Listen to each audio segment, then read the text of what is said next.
Hello, Geoff. Hello, good to see you. Welcome to my desert island. Welcome to mine. It's great to see you. How are you, my friend? I'm doing okay. I'm doing okay. Good. Manhattan is it's a scarier island than I'd typically rather be on, but we're doing okay. We're doing okay. Fantastic. Well, Geoff, we may be here for some time, so I hope that you managed to pack some great watches, something to drink and something to read for your time with me here on the desert island. So why don't we get straight into the watches, sir? Absolutely. Actually, there are a couple of things that I have with me on my desert island that I'm particularly pleased that I just happened to have had with me when I got deserted. The first is a very large vintage Panerai compass. This is very helpful. Fantastic. It's quite large, but it's very helpful to me. I also have, it's somewhat related to watches, but I have something else made by Movado in addition to a Movado watch, but not everyone knows that Movado made jewelry. And I have a 3-heart necklace, also made by Movado, actually. And this represents me, my wife, and my son, close to my heart. I'm very lucky that I have this on my desert island journey. Oh, yeah. But of course, I do have watches also, thankfully. Superb. Which one are you going to share with us first, Geoff? Well, why don't I show the pride and joy of my collection, which is my Rolex 5510 Big Crown Submariner. Oh, it's wow. the quintessential James Bond watch. Yep. And if ever there were a time to be as adroit and skilled as Sean Connery as James Bond, it would be now. But as most people know, Sean Connery wore a Big Crown, more likely a 6538, close enough, in Goldfinger and Dr. No. It's Cool. Really the pride of my collection.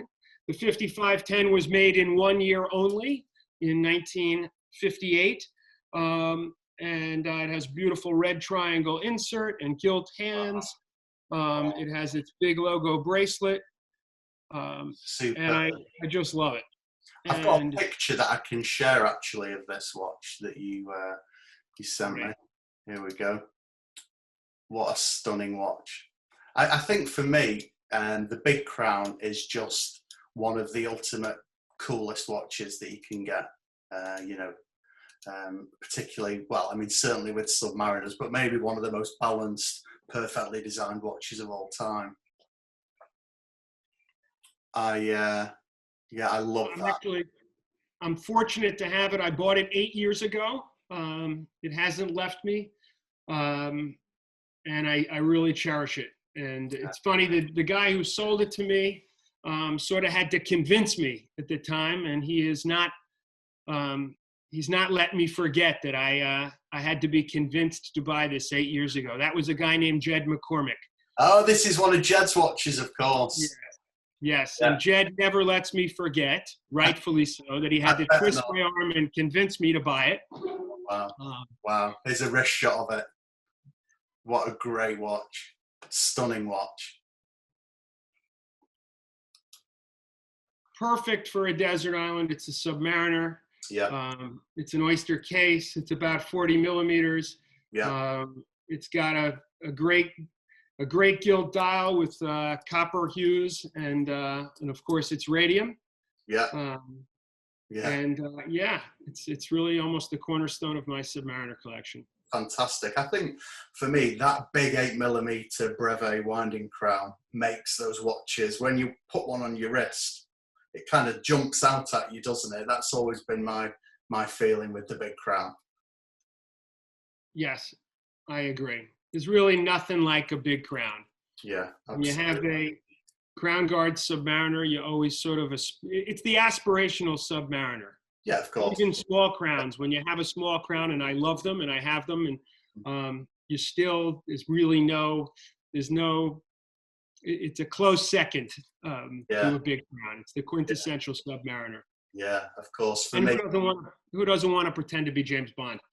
So all things Absolutely. fun. And James Bond will be welcome to join us at any time on this desert island. Yeah, Jeff. I've asked him. We'll see. Yeah, I mean, for me as well as a Tudor fan, I think the Big Crown Tudors are important watches because of their link with the French and the US Navy. Yes. And yeah, I think really if you're going to own a Submariner collection, at some point you're going to have a Big Crown as part of that. And I think it, as you've said, it becomes the pinnacle of your collection, the kind of the Submariner that everybody wants. And that is a particularly nice example that you've shared with us there, Geoff. Wow. Well, thank you.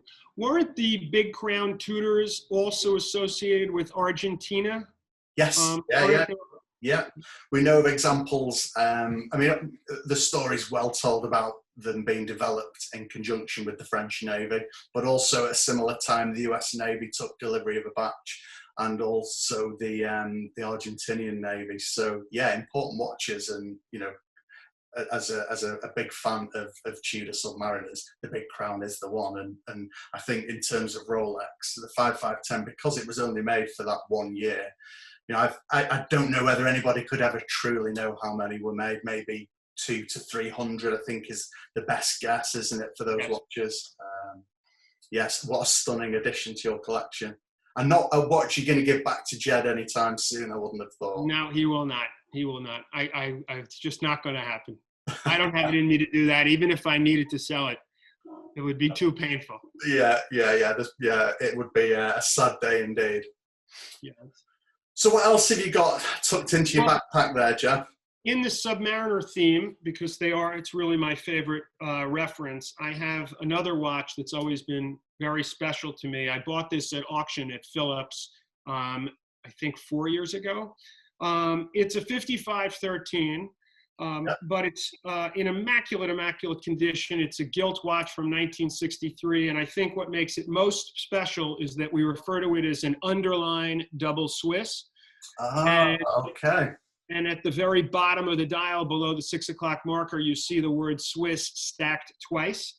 And then there's a little underline at the top half of the dial under the words Oyster Perpetual. Mm-hmm. And in essence, we see this configuration of double Swiss more frequently in GMTs and Daytonas. Yeah. Much less frequently with Submariners. In fact, I only know of 2 or 3 other examples. Mm-hmm. But it's widely believed that was indicative of a transition in the composition of lume made by Rolex from a radium-based compound to a tritium-based compound. Mm-hmm. We see these double Swiss underlines primarily in 1962 and 63. Yeah. And just to see an unpolished one that's this clean is really very, very special for me. Yeah. It was the one watch that I saw it at an auction preview, again at Phillips, and I absolutely sort of felt like I had to have it. And it's the one time I went to an auction saying, I'm really going to do everything I can to take it home, and I cherish it. I really, really love it. Yeah, I remember that watch. I've got you sent me a picture here, so let's have a look at this. I remember this watch. This was, correct me if I'm wrong, this was the first time a double Swiss 5513 had been discovered, was it? Is that correct? Or was it one I of know, the times? I know that Haywood Milton has one. I know that Andrew Shear had sold another. Yeah. Those are the 3 that I know of offhand. I've held Haywood's. We've put ours together. Yeah. I had done some more research on the watch just before the auction and found out where it came from, and it was discovered through a newspaper ad in England quite a long time ago. And the watch is completely original, down to the crystal and the bracelet and the insert, and it really was special for me. It was Paul Boutros who called me before the auction, and he said, I have something that's come in, and I think you're going to enjoy it. It was in a Geneva auction, and I distinctly remember bidding online, sitting on my bed alone on a Sunday in my underwear, and sort of when the hammer came down, it was a little pricier than I had hoped. Yeah. I got very, very nervous for about 5 minutes. Like, oh my God, what did I just do? Yeah. I remember alone in my apartment going, oh my God, what did I do? That was so fast. But years have passed, and I love the watch, and I enjoy showing it to people. And again, it's neat that it has a story. I know where it came from, and most importantly, seeing the dial tell such a story about the composition of the loom. Yeah. It's really very unique. And again, we do see this with GMTs and Daytonas 1675s a little bit more readily. Yeah, okay. Because the underlying theory is that obviously that was there to signify the transition, which was a sign for watchmakers to perhaps be more confident about being around the watch, taking the watch apart, and not being too worried, because at that time it had become quite clear that radium was a very dangerous substance for watchmakers to be around. Exactly. And the one thing that I remember about that 5513, Geoff, was the case as well. The case is absolutely stunning. I mean, if I just share this picture of the crown guards, I mean, just look at that. That is incredible. Just beautiful. I mean, it's fun to see. It is. I mean, it's spectacular in every aspect of its execution as a watch, isn't it? And look, it goes back to the adage: always buy the best that you can possibly find and possibly can step up to. These are cliches, but of course, if we can find unpolished original examples in any watch, I always believe, especially now, this is a big question that's come up more and more during this most unusual time of crisis. What's going to happen to vintage watches? I firmly believe that there's great longevity and great value to be that's sustainable when you have a great example.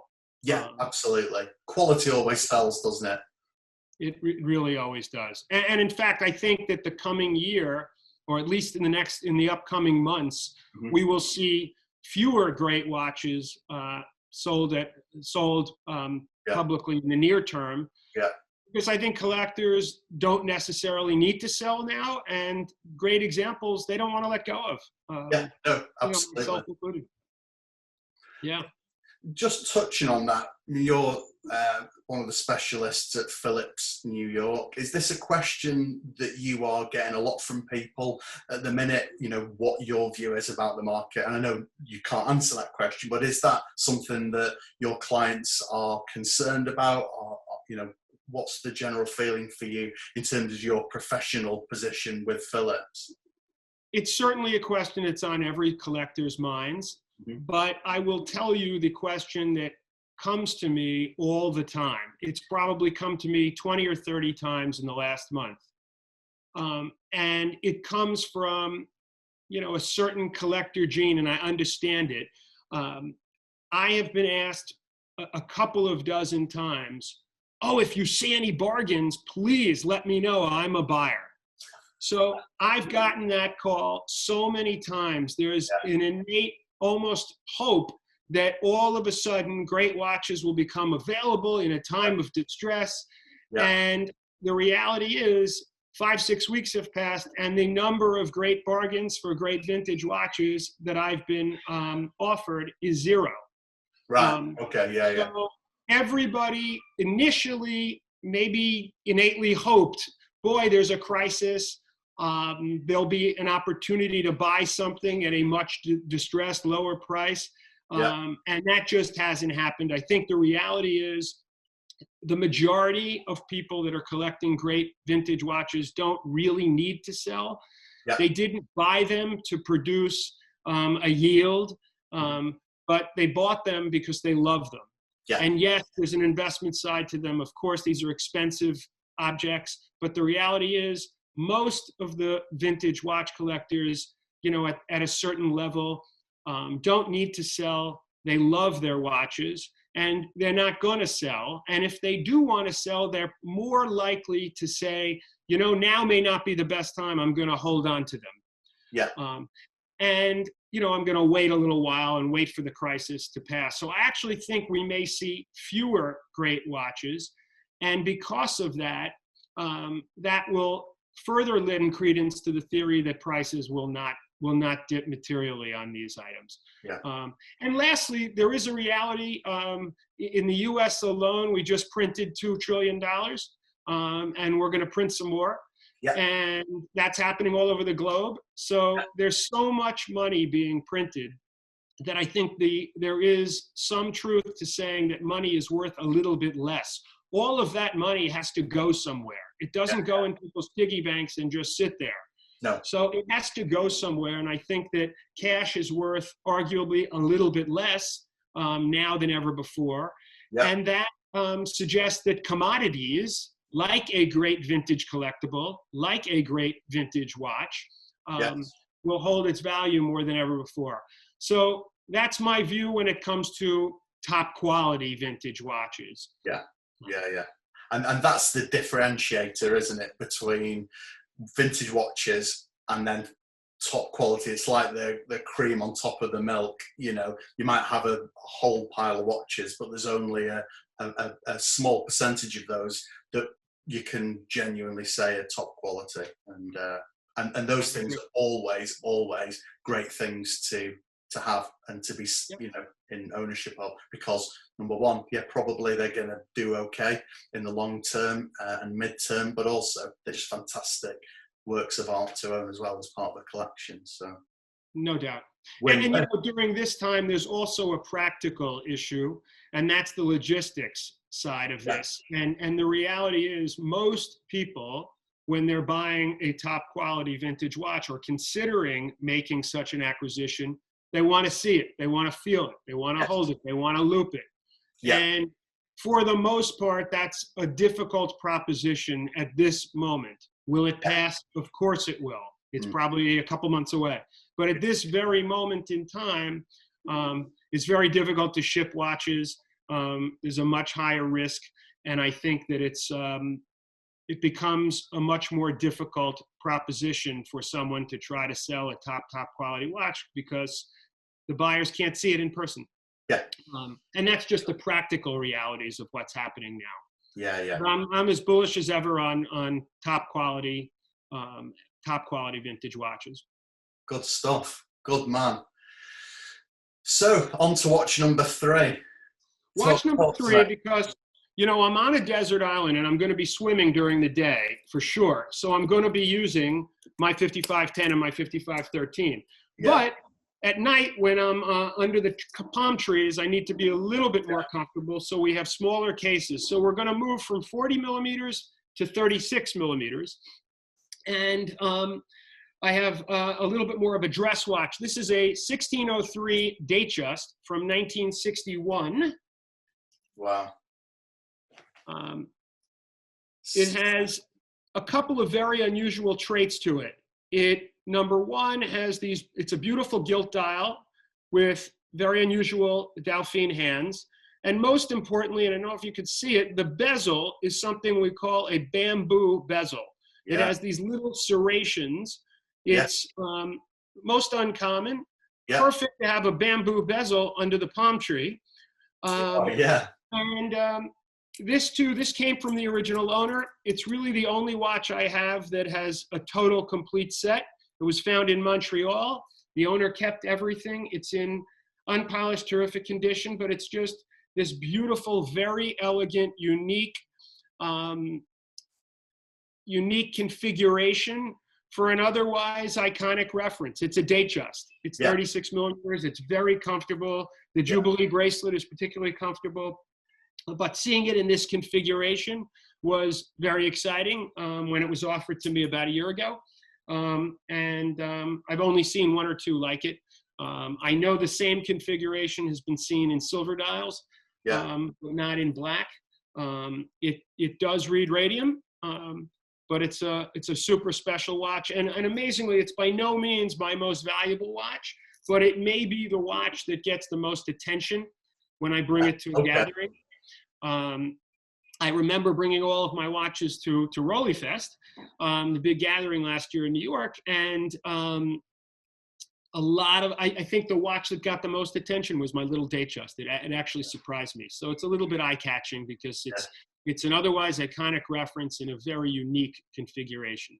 Yeah, I love the bamboo bezel. Our mutual friend Paul Maudsley, I think, has one, a very, He does. very The nice silver dial. example. His has got a silver dial, I think. Beautiful. We've pledged to meet up and put them together, and I hope that happens. Yeah, great watch. I'm just going to share a picture that you sent to me of that watch, Geoff, which I am just going to put on here.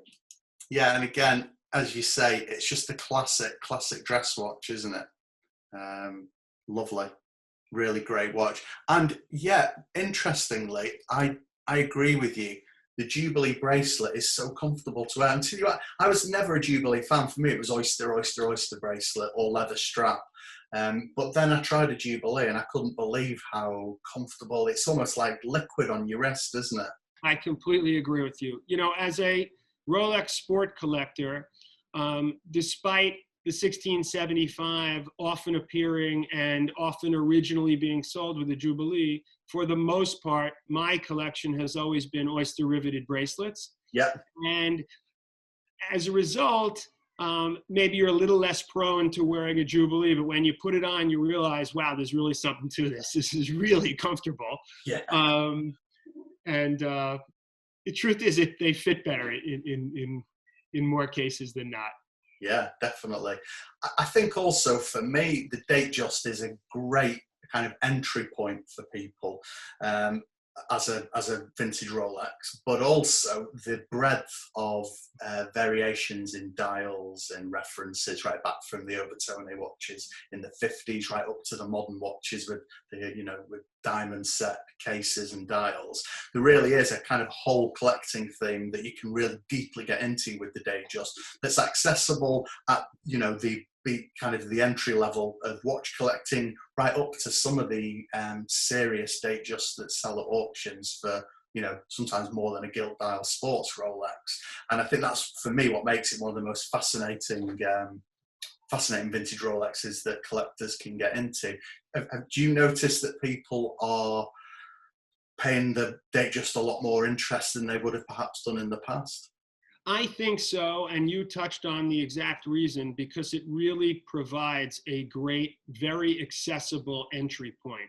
The reality is, gilt sport watches escalated in value significantly over the past years, and the days of just saying, oh, I have $5,000-6,000, I'm going to buy a gilt Submariner, have sailed away. It perhaps suggests that a new collector should consider other references that provide the same level of study and interest. What do I mean? For maybe $5,000, you can buy a beautiful Datejust. You can discover the different fonts, the gilt dials. You can discover the different hands. They can be Dauphine, they can be Mercedes, they can be stick hands. You can discover different bezels, from engine turned to smooth bezels to bamboo bezels. There are different bracelets. The bottom line is, you really can go through the same journey, the same exercise as that which you might when discovering a vintage sport model in the case of a Datejust. And in many cases, $5,000 can really get you a beautiful one. So it becomes a great, great first watch, and one that you can collect, different colors, different variations. And I'm a big fan. I've made the same case over and over again with respect to 34 millimeter vintage Rolex, vintage Tudor, vintage watches. I don't have it with me on my island, but I have a 34 millimeter Tudor waffle dial that was $3,000. And I think those two provide such great value for the same reasons. You can go on that same intellectual exercise of looking at the dials and the print and the different markers. They can be shark's tooth markers. They can be just regular stick indices, different hands, different bezels, different bracelets. So you can have the same exercise, the same journey for a much, much lower price point. And I think to some degree, as sport models escalated in value, it almost forced people, hey, let me look at, there are some other things I can look at. And the truth is, I'm no different. And this Datejust came much later for me. And I've sort of newly discovered how much I love this iconic reference. And it's kind of nice to wear 36 millimeters instead of 39 or 40 for a change as well. Yeah, definitely. Yeah, all good points, Geoff. And I think, I think the Datejust is going to definitely become a lot more of a focus for collectors and maybe auctions as well. Yep. So on to the fourth and final watch. Fourth and final. Look, we're on a desert island. I need a chronograph, because if I discover some unsavory tribesmen on my island and it turns out not to be deserted, I may need to time how fast I can run away. And I've become a big fan of vintage Movado. I say it over and over again, and a lot of my friends know this, and I have a few friends who are equally as excited about the brand. But what I have here is an M95 Sub-C Panda chronograph from the late 60s. It's probably a 1969 watch. And also, just incredibly interesting watch to own. The case was made by the case maker Francois Bourgel, who made cases for Patek, like the 1463. So there's great history there. Movado, the M95 movement is an amazing movement that had a 30-year run. And the reality is these are just beautiful, beautiful watches. It's interesting, they have unusual dials, unusual handsets, unusual a whole variety of configurations, and a lot of history to the brand.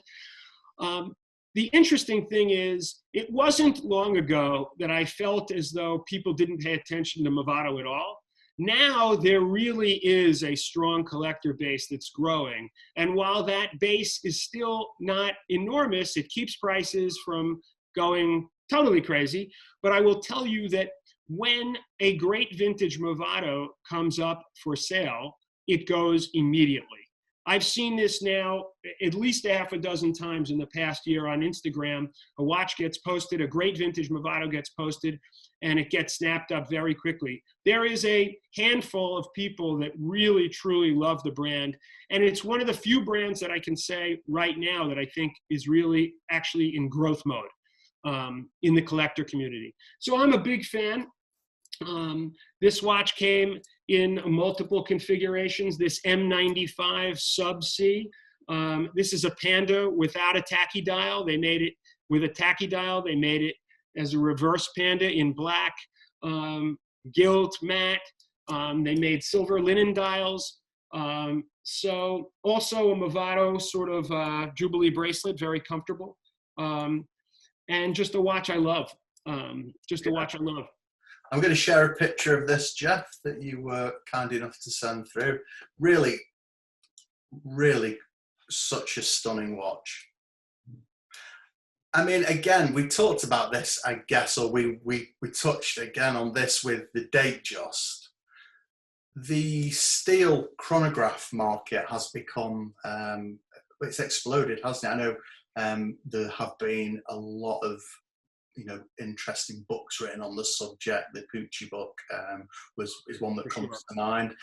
I think one of the interesting things is that a lot of the important watchmaking houses use cases from, or a lot of them use similar cases across different brands. So Bourgel, as you say, were used by Patek, by Movado, across a range of chronograph manufacturers. And I think that's, again, a very interesting proposition to collectors, because you can get something, I saw recently a Mido watch that could have been from 100 yards, a Patek Tasti Tondi. And I think it's these it's not the kind of wannabe Tasti Tondi. It's important in its own way because it was made by the same case maker, and so it's got more than a passing resemblance. It's inherently related to those watches, but it's a way for people to, be able to get a watch of that quality on their wrist. Very well said. Very well said. I mean, and you have a history that dates back to the 1930s. So the journey of collecting Movado can also be enormously rewarding, because there's so much to learn. And the few people that I know that really collect these in a significant way, I really admire because they don't necessarily follow the herd. You know, these are not the most popular watches, and you won't see them at every gathering. And I have a lot of respect for people that really, truly just buy what they love. And we're all, you know, with social media and Instagram, we are all susceptible to wanting to belong and sort of join the crowd. But these are really under the radar watches that people, that the collectors who own them, they own them and they buy them because they truly, truly love them. Not because they saw 30 of them on Instagram and couldn't wait to sort of have a seat at that table. And I sort of admire that. It's a group of people that really, truly have passion for the brand. And I really do see that growing. And I see that from the activity, and that when these watches come up for sale, they sell very, very quickly. Interestingly, this watch was bought on eBay 5 years ago. Yeah, so I'm proud of it. Yeah, I mean, they're great watches. Again, another mutual friend of ours, Bernard Boulang, he is a big fan of these 30s, 40s steel chronos. And, you know, it's incredible to see those watches when you can't really appreciate them in some ways until you wear one, I don't think, or you handle one. And I almost feel like it's like a membership card to a certain club. Kind of, it's the thinking man's steel chrono. Well said. Well said. It's really, it's an intellectual type of watch. And Bernard, he really set the stage in a lot of ways. I remember his being the first person to almost discover and wear Veta. Yeah, of course. Yeah, I remember that. Remember those watches as well. Yeah, the passion meeting in Amsterdam where he kind of undid one of his rolls, and we were like, many years ago. And, you know, kind of like my Datejust, I remember that watch drawing so much attention. There were screw pusher Newmans, there were Big Crowns, there were 6541 Milgaus's on the table, but people wanted to see that little Veta. And big credit to Bernard for being really one of the heads of the table there. I remember him being particularly delighted that Pucci Papaleo had said to him that in his view, Bernard's Veta Chrono was his favourite watch of the whole meeting. I mean, and as you say, this table was like, it's like incredible Comexes, Milsubs, Newmans, Data, Zenith Data, every possible incredible Rolex you can think of. And, you know, that was the quiet star of the show. So, yeah, brilliant. Fantastic, Geoff. I miss those days. I miss that meeting. I don't remember what year that was, but I certainly remember it well. Yeah. And those were some of the best days. Yeah, great memories. They were indeed. So it can't all be about watches, though. We're gonna be thirsty, and I mean, I've got with me here my my coconut that I'm sipping through this meeting. What are you gonna drink? What are you gonna parch? I have something a little bit unusual. I halfway feel like I have to apologize for it, but I'm not going to. I can't shy away from the fact that I love diet soda. Nothing quenches my thirst better than a diet soda. I don't want to use the word addiction because I'm not addicted, but it's maybe, if we can call it a vice, it may be the one vice that I just can't give up. So I am today drinking on my desert island Diet Pepsi. Particularly fond of this can and this vintage, if you will, because the cans say New York on them. Fantastic. So, you know, I'm stuck on this desert island, in essence, in a quarantine, drinking a New York Diet Pepsi. So let me ask you this question on this subject, Geoff, because it can be divisive. It can be: are you a Daytona man? Are you a Submariner man? Are you a Patek man? Are you a Rolex man? Is it Diet Coke or Diet Pepsi that is your preferred poison? So if we're going to be honest, it's Diet Coke. Okay. But for those that live in Manhattan in New York City, you would know that at this moment in time, grocery deliveries, and I guess this is global, are not as readily available. And it was with some difficulty that I was able to get some cases of Diet Pepsi, purely because Diet Coke was sold out.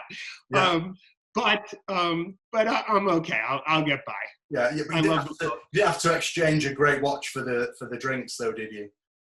No, I might if it came to it, I might consider that. Yeah. But we're not at that point yet. And I love them both. Steady though, not the Big Crown. Definitely not. Okay. Definitely not. I would go thirsty and drink salt water before I get it up. So it's great. We've got some great watches. We've got great drinks to quench our thirst. I think we're going to need something though to pass a bit of time. Maybe something to read. What do you think, Geoff?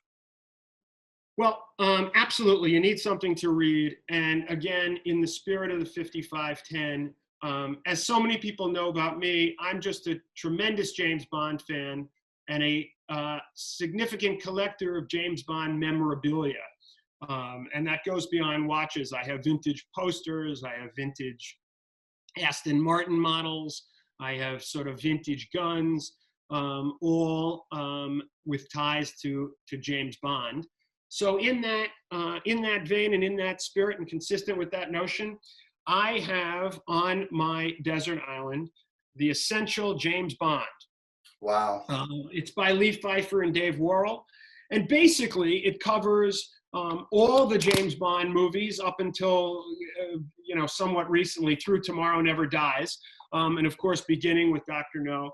And it covers all the gadgets, all the films, and all the tricks of the trade, which might come in very handy while I'm on my desert island. But there are a series of movies. People talk about The Godfather like this. They talk about James Bond like this. I've heard people talk about Shawshank Redemption like this. There are just certain films that you can watch and read about over and over and over again, and you never grow tired. And I do think that so many of the James Bond movies, in particular the early ones, Dr. No, From Russia with Love, Thunderball, these are films that people will watch over and over and over again. I have so many friends that have said to me, I've seen Dr. No 20 times. And so I'm very happy to be able to, since I don't have television on my desert island, I'm very happy to read about all the movies and all the gadgets and all the trinkets and the toys and the cars through this great book. Fantastic. And I can do it while wearing the 5510, so all the better. It's perfect. You've got the James Bond watch, you've got the James Bond book, and then you can have your Diet Coke shaken, not stirred, and we'll be happy. Exactly. I mean, what more could a man want? I shake my Diet Coke and, all kinds of great things happen. So, yeah. So, Geoff, it's been great to welcome you to the desert island. Thanks for bringing us your fantastic selection. I've got a couple of octopus that I've been slow grilling on the barbecue. So why don't we head over to the grill now and we'll catch up with folks later. I can't wait to do it. And thank you so much, Ross. It's such a pleasure always. Great to see you. Thank you, my friend. Pleasure's really mine. Thank you. Bye-bye.